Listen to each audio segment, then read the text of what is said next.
It's going to take a while to guess at what a piece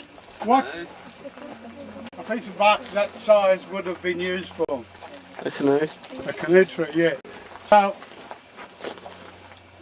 this scar would probably have shrunk by at least a foot, if not 2 feet. So that's probably a 6 to 8 foot long canoe that would have been cut from that big old tree. And I'll show you another example later, but it's a lot smaller. But once the bark was taken from these trees, you don't just tie it up and sail away into the sunset. The bark needed to be dried, and dried in a way so that because once you take a piece of bark that size from a tree, it actually holds that shape, okay? But if you were to sit somebody in the middle of it, bang. So what they actually did, as far as the drying process with the bark, was to build a fire and slowly dry that piece of bark, get the sap to harden inside the bark, and then tie the ends off so that it, I don't know, I think it would have probably quite easily have been something like a very, very early aged fiberglass boat. They moulded it to how they wanted it, and then dried it to the required shape. And yeah, that could fit a fully grown man in that. And he didn't have to cart it off home with him or anywhere. He had his hunting ground just 20 metres away, so it would have stayed probably in and around the lagoon for whenever he required. Or quite possibly, which was the case, it was made and it was just a communal piece of equipment. So anyone that needed a canoe and came and found this one unused, used it, brought it back, and then the next person.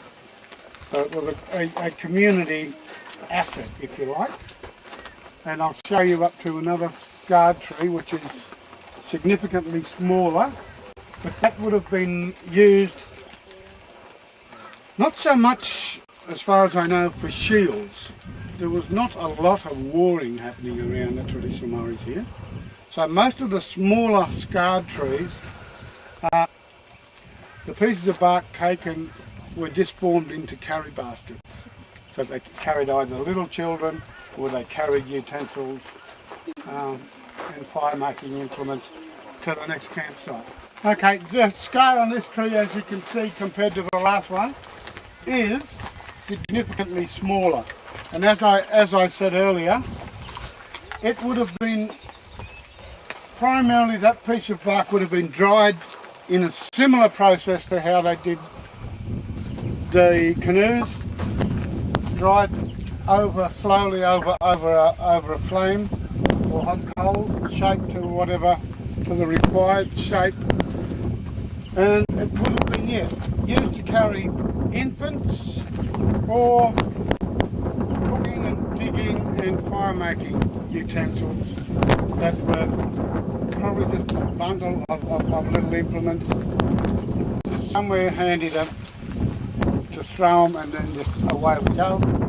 And with the difference between a canoe and a Coolamon scar, there are probably scars between those two sizes that could have been shield trees, we call them, and they are probably twice the height of that they would have used bark shields in times of fights or battles or whatever.